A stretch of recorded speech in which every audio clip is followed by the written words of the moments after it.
Hello student, फक्त दोन शब्द. येस, फक्त दोन शब्दांमध्येच तुम्ही शिकणार आहात 68% इंग्रजी. आश्चर्य वाटतं ना?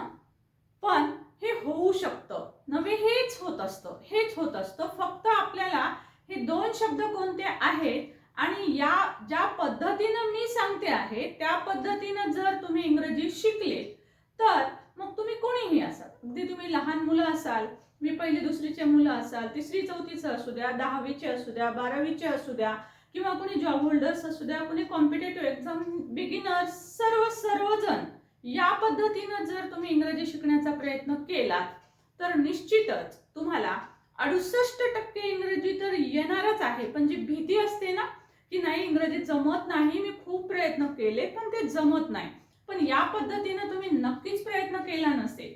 चला तर मग आज ही पद्धत जाणून घेऊया. आणि हो, नुसतं पाहू नका तर शेअरही करा, कारण असे अनेक बिगिनर्स वाट बघत असतील ज्यांना भीती असेल मनात. त्या सर्वांसाठी आजचा व्हिडिओ हा खूप युजफुल ठरणार आहे. चला तर सुरुवात करूया. कोणते आहेत ते दोन शब्द आणि त्या शब्दांनी आपण कशा पद्धतीने प्रॅक्टिस करायला हवी आहे जेणेकरून आपल्याला इंग्रजी थोडी नाही तर 68% जमेल. तर स्टुडंट्स चला बघूया. आता तुम्ही म्हणाल मॅडम हे काही नवीन शब्द आहेत का दोन? तर अजिबातच नाही. हे दोन्हीही शब्द तुमच्या आमच्या सर्वांच्या परिचयाचेच आहेत. फक्त या पद्धतीने प्रॅक्टिस करूया. बघा, त्यातला पहिला जो शब्द आहे तो आहे any verb. Okay, any main verb. कुठलाही मेन वर्ब जो आहे तो मेन वर्ब हा आपला पहिला शब्द असणार आहे. ओके, पहिला शब्द कुठलाही एखादा मेन वर्ब घेऊया आपण. फॉर एक्झाम्पल आपण घेतो आहोत जंप. ओके, आता या पद्धतीने इंग्रजी शिकण्याचा प्रयत्न करा. जसं की मी उडी मारते. मी काय करतेय? सो मी उडी मारते. काय होईल याचं इंग्रजी? सो याचं इंग्रजी होईल आय जंप. राईट. सपोज मी म्हणते आहे आम्ही उडी मारतो. आता मारतेच्या ऐवजी बघा इथे शब्द बनतो मारतो. मग काय घेणार आपण? आपल्याला हे शब्द पाठच असतात. आम्हीसाठी वी. सो आता काय करणार मी? We jump. सो समजा मला म्हणायचं आहे की तू उडी मारतोस. ओके, सो काय येईल आन्सर? You jump. आता यू अनेक असतील तर काय करूया? सो तुम्ही म्हणायचं आहे मला. राईट. सो मी घेतेय तुम्ही उडी मारता. ठीक आहे, तुम्ही उडी मारता. काय घेऊ मग आपण त्यासाठी? सो त्यासाठी सुद्धा येणार आहे यू जंप. ओके, त्यासाठी सुद्धा काय येईल? सो यू जंप म्हणजे तू उडी मारतो किंवा मारतोस. ओके, आता समजा मला म्हणायचं आहे की ते उडी मारतात. आता काय होईल? सो त्यासाठी आपल्याला घ्यावं लागतं दे जंप. ते उडी मारतात. बघा, आता सब्जेक्ट आपण वेगवेगळे घेतले. आता थोडंसं आपल्याला काळजी घ्यावी लागते आणि ते म्हणजे तो असेल, ती असेल किंवा तो, ती, ते यापैकी तो किंवा ती या अर्थाने येणारा कुठलाही निर्जीव वस्तूसाठी वापरतो आपण तो इट, किंवा पक्षी प्राणी, लहान पक्षी प्राणी यांच्यासाठी जेव्हा आपण वापरतो तर त्यासाठी येणारं जे सर्वनाम आहे ते असतं इट. तर तो, ती, ते या अर्थाने जेव्हा येतो तेव्हा हे सगळे जे सर्वनाम आहेत जसं की ही, शी किंवा इट हे जर आलेले असतील तर मात्र आपल्याला तो उडी मारतो, ती उडी मारते, तो किंवा ती उडी मारते, एखादं माकड उडी मारतो है ना, अ मंकी. मग काय घ्यायचं बाबा? तर आपल्याला बघा इथे घ्यावं लागतं जम्प्स. सिंपली आपल्याला काय करायचं आहे? हा जो जंप हा एक मेन वर्ब घेतला आपण. या मेन वर्बला आपल्याला यस किंवा ईएस प्रत्यय लावावा लागतो. बस. कुठे तर फक्त ही सी इट साठी. आता ही सी इट साठी कुठल्याही प्रकारचं एखादं नाउन सुद्धा येऊ शकतं. राम येऊ शकतं, राणी येऊ शकतं, अ कॅट येऊ शकतं, अ डॉग येऊ शकतं, अ मंकी येऊ शकतं. ओके, सो अशा पद्धतीनं कुठल्याही व्यक्तीचं नाव जेव्हा येईल किंवा ती एक सिंगल व्यक्ती असेल, तो ती ते यापैकी एखादी, तर तेव्हा आपल्याला हा जो जंप असतो त्याला सिंपली आपल्याला यस लावायचं किंवा ईएस लावावं लागतं. किती सोपं आहे की नाही? फक्त एवढं मात्र लक्षात ठेवायचं आहे, तुम्ही जर लहान मुलांना शिकवत असाल तर लहान मुलांना पण याच पद्धतीनं द्या, म्हणजे त्याच्या लक्षात येईल की तो सब्जेक्ट आला किंवा राम सब्जेक्ट आला. सपोज आता याच्या ऐवजी राम जरी आलं तर आपल्याला लिहावं लागेल राम जम्प्स. समजा कुठल्याही एखाद्या मुलीचं नाव असेल, समजा राणी, तर आपल्याला लिहावं लागेल राणी जम्प्स. समजा इट, जसं मी म्हणाले अ डॉग असेल, अ मंकी असेल, तर आपण लिहूया a monkey jumps. Okay, so बघा सिंपली आपण काय करतो आहोत, हा जो मेन वर्ब आहे त्या मेन वर्बला आपण एस किंवा ईएस ऍड करत आहोत. आता तुम्ही म्हणाल मॅम एस केव्हा ऍड करायचा आहे आणि ईएस केव्हा ऍड करायचा आहे की नाही? सो आपल्याला सहजच लक्षात येतं. सो ईएस केव्हा ऍड करावा लागतो, जसं की हा जो मेन वर्ब आहे, ह्या मेन वर्बचं शेवटचं लेटर जर S, S H, C H, O, X किंवा डबल झेड असेल तर त्यावेळेस आपल्याला ईएस लावावं लागतं. फॉर एक्झाम्पल आपण घेतलं सपोज पुश, मला म्हणायचं आहे आय पुश, तर आय पुश येईल. परंतु जर म्हणायचं असेल की तो ढकलतो, तो म्हणजे ही, तर मग आपल्याला काय घ्यावं लागतं, तर आपल्याला घ्यावं लागतं ही जम्प्स. आपल्याला काय घ्यावं लागेल, ही पुशेस. ओके, आता ही पासून घेतलं तर आपल्याला घ्यावं लागतं ही पुशला आपल्याला काय करावं लागतं, ईएस लावावा लागतो. वाय, का लावला आपण, त्याचं कारण म्हणजे याच्या शेवटचं जे लेटर आहे ते आपल्याला पाहावं लागतं. ते एस एच आहे, याच्यात पुश आहे, म्हणून मग मी इथं काय केलं, पुशला पुशेस केलं. पण केव्हा करणार आहे, जर सब्जेक्ट ही असेल तर, सब्जेक्ट जर शी असेल, सब्जेक्ट जर इट असेल तर आपल्याला काय करावं लागतं, त्याला पुशला ईएस लावावं लागतं. मग एकच एक्झाम्पल असेल का, सो पुश आहे, कॅच आहे ना, या पद्धतीचे मिक्स असेल, फिज असेल, या पद्धतीचे जर हे लेटर शेवटी असणारे वर्ब आले तर तेव्हा आणि जर सब्जेक्ट ही शी इट असेल म्हणजे सिंग्युलर सब्जेक्ट असेल तर आपल्याला हा बदल करावा लागतो. आता तुम्ही म्हणाल मॅम हा एक शब्द, येस हा एकच शब्द आहे, मग तुम्ही अनेक शब्द घेऊ शकता. जंप, वर्क, उठतो, बसतो, चालतो, धावतो, पळतो, रडतो, है ना, so many verbs are there.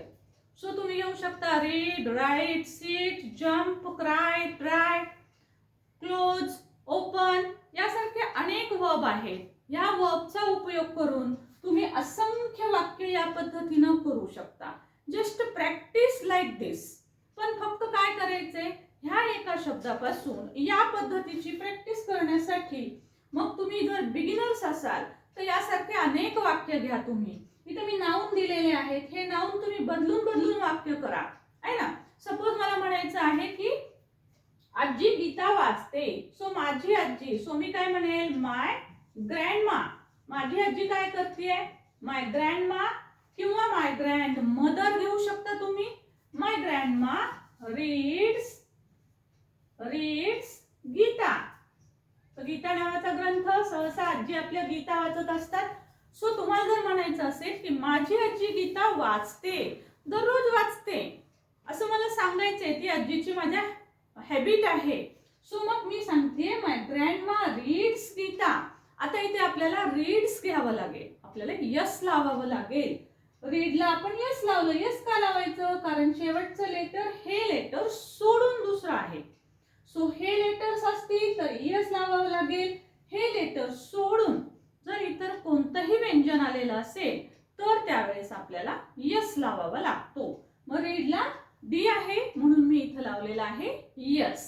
Okay, so आता अशा प्रकारे कितीही वेगवेगळ्या प्रकारचे वाक्य तुम्ही करू शकता. बिगिनर्स जे आहेत त्यांनी या पद्धतीनं करा.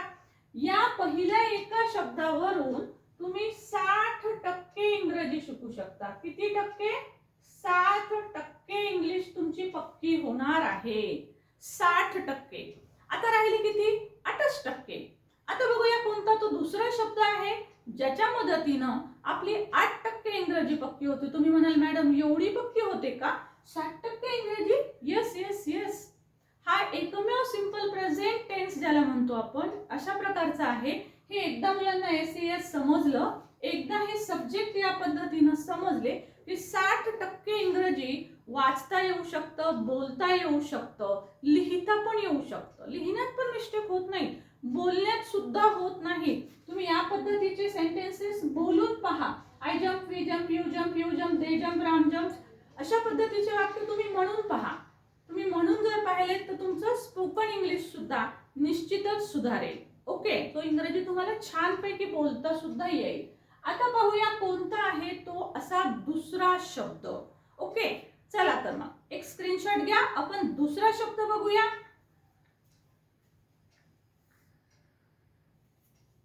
आता पाहूया दुसरा शब्द. तर पहा कोणता असणार आहे तो दुसरा शब्द. बघा पहिला शब्द जम्प, याच्यापासून आपण 60% इंग्रजी शिकलो. आता आपल्याला पाहायचा आहे दुसरा शब्द आणि त्याच्यापासून ही बाकीची 8% इंग्रजी कशी शिकायची आहे.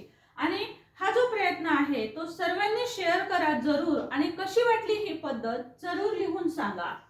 सो आता बघा दुसरा शब्द आहे, जो कोणता तुमचा हा मेन वर्ब असेल त्याला तुम्हाला आयएनजी लावायचा आहे. बघा तर लावून काय होतं. सो सी हिअर, आता हा जंप आहे समजा. आता ह्या जंपला मला ऍड करायचा आहे आयएनजी. सपोज रीड शब्द असेल त्याला लावा आयएनजी प्लस आयएनजी करते, सो शब्द तयार होईल jumping, reading. Okay, so suppose शब्द आहे राईट. आता राईटला आयएनजी लावायचा आहे तर आपल्याला शेवटचा ई काढून टाकायचा आहे, म्हणून तो होतो रायटिंग. सो या पद्धतीने कुठलाही शब्द असो, cry, crying, read, reading, try, trying, write, writing, okay, close, closing, open, opening, या पद्धतीचे शेकडो शब्द आपण तयार करू शकतो. Bring, bringing, catch, catching, push, pushing, pull, pulling, etcetera. Okay, so आता मग ह्याच्यापासून कशी वाक्य बनवायची, कशी प्रॅक्टिस करायची. सो बघा आता याचा अर्थ काय असतो. पहिले जंपचे अर्थ मी सांगितले तुम्हाला, करतो, बसतो, उठतो, अशा प्रकारचे अर्थ असतात जे आपण पाहिले. आता जम्पिंग म्हणजे काय, तर याचा अर्थ असतो तो आहे, तो आहे, तो होता, तो असेल, म्हणजे तो. जंप म्हणजे उडी मारत आहे, वाचत आहे, तो आहे. आता बघा इथे पहा, मी वाचत आहे, मी काय करत आहे, तो आहे. म्हणजे पहा इथे सगळीकडे अर्थ आहे, तो आणि आहे, तो आणि आहेस, तो आणि आहात, तो आणि आहे, तो आणि आहे, म्हणजे सगळीकडे वाचनात तो आहे असा. सो तो आहेचे जे वाक्य असतात हे आपल्याला भरपूर लिहावे लागतात, बोलायचं काम पडतं. सो ह्या तो आहेच्या वाक्यरचना ह्या कशा करायच्या, तर जस्ट हे जे जम्प, रीड याला आयएनजी तर लावायचंच आहे, पण त्याच्या आधी आपल्याला एम, इज, आर किंवा वॉज वर किंवा विल बी, शॅल बी यासारखे योग्य ते टू बी चे क्रियापद घ्यायचे. तो आहे असेल तर एम, इज, आर घ्या, तो होता असेल तर वॉज वर घ्या. ओके, तो असेल असं जर असेल तर विल बी, शॅल बी घेऊ शकता. सो आता मग इथे बघूया, मी वाचत आहे, सो मी साठी येईल आय, त्यानंतर घ्यायचे टू बी चं क्रियापद एम, इज, आर, यापैकी आपण एम घेणार आहोत. Read, simple simple, very simple आहे ना, I am reading, so we साठी येईल we are reading. Single you असेल तरी सुद्धा येणार आहे you are reading. Okay, you are reading. अनेक वचनी यू जरी असेल तरी काही बदल होणार नाही, यू आर रीडिंग. ते वाचत आहे, ते अनेक ते, दे आर रीडिंग. तो, ती, ते किंवा राम, सीता, मीना, गीता यासारखे जरी व्यक्ती आलेले असतील तर येतं he is reading, she is reading, it is reading, it is raining. Okay, so तशाच प्रकारे राम वगैरे व्यक्तीचे नाव आले तरी सुद्धा आपल्याला सिंग्युलर नाउन ठेवायचे. त्यासाठी इज हे हेल्पिंग वर्ब घ्यायचं आहे, आणि यापुढे सुद्धा आपल्याला येतं रीडिंग. किती सोपं आहे बघा. यापासून शेकडो वाक्य मुलांना करता येतात. जे बिगिनर्स आहेत ज्यांना वाटतं इंग्रजी मला अवघड आहे, तर याच्यातून ह्या 2च वाक्य प्रकारांमधनं तुम्ही 68% इंग्रजी पक्क करू शकता. रीडच्या ऐवजी राईट घ्या. I am writing, we are writing, you are writing, you are writing, he is writing, she is writing, it is writing, they are writing. शेकडो वाक्य तयार होतात. कुठल्याही प्रकारचं क्रियापद घ्या, कॅच घ्या, मॅच घ्या. सो तुम्ही मॅच करत असाल, जोड्या लावत असाल. I am matching, we are matching, you are matching, you are matching, they are matching, he is matching, she is matching, it is matching. शेकडो वाक्य या पद्धतीने तयार करू शकता. सो कुठल्याही प्रकारचं क्रियापद त्याला आयएनजी लावा. मी फक्त प्रेझेंट टेन्सचे वाक्य सांगितले. पास्ट असेल तर वॉज वर घ्या. जसं की मी वाचत होतो, आय वॉज रीडिंग. आम्ही वाचत होतो, we were reading. You were reading, you were reading, they were reading, he was reading, she was reading, it was reading, Ram was reading. या पद्धतीने वाचत होतोचे वाक्य तयार होतील. वाचत असेल सांगायचं असेल तर विल बी घ्या. आजकाल सगळीकडे विल बी घेतल्या जातं. So I will be reading, will be reading, you will be reading, you will be reading, they will be reading, he will be reading, she will be reading, it will be reading, Ram will be reading. या मेथडनी अनेक वाक्य भविष्य काळाचे तयार होतील की मी वाचत असेल, मी वाचत असेल, आम्ही वाचत असतोल, या मेथडने. सो बघा, असे अनेक वाक्य आहेत जे न्यू कमर्स आहेत, इंग्रजी शिकण्याची सुरुवात करत आहेत, जे लहान मुलं आहेत, त्यांना या मेथडने वाक्य द्या. त्यांचं ॲबिजार क्लिअर होतं. त्याचबरोबर आर वगैरे क्रियापद कुठे घ्यायचे ते क्लिअर होतं. I, we, you, he, she, it हे प्रोनाउन, सब्जेक्ट हे सगळं काही क्लिअर होतं. आणि त्याचबरोबर 68% इंग्रजी ही तुम्ही शिकलेली असणार आहे. मला वाटतं तुम्हाला हे नक्कीच समजलं असेल. जर समजलं असेल तर 2 प्रकारचे 2-2 वाक्य मला लिहून पाठवायचे आहेत. पहिल्या शब्दाचे 2 वाक्य आणि दुसऱ्या शब्दाचे 2 वाक्य. ओके, जमतील ना? का नाही जमणार? नक्कीच जमतील. आवडला व्हिडिओ? लाईक केलं का? जरूर करा. लाईक करा, हाईप जरूर दाबा आणि हो, व्हिडिओ जास्तीत जास्त शेअर करा. कारण आपल्याला बेसिक इंग्रजी शिकणारे अनेक जण वाट बघत आहेत ज्यांना भीती वाटते. सो भीतीच दूर करा. आणि हो, चॅनलवर नवीन असाल तर चॅनल सबस्क्राईब जरूर करा. बेल आयकॉनचं बटन दाबा नवीन असाल तर, म्हणजे नोटिफिकेशन्स मिळतील. Thank you so much for watching. Thank you very much.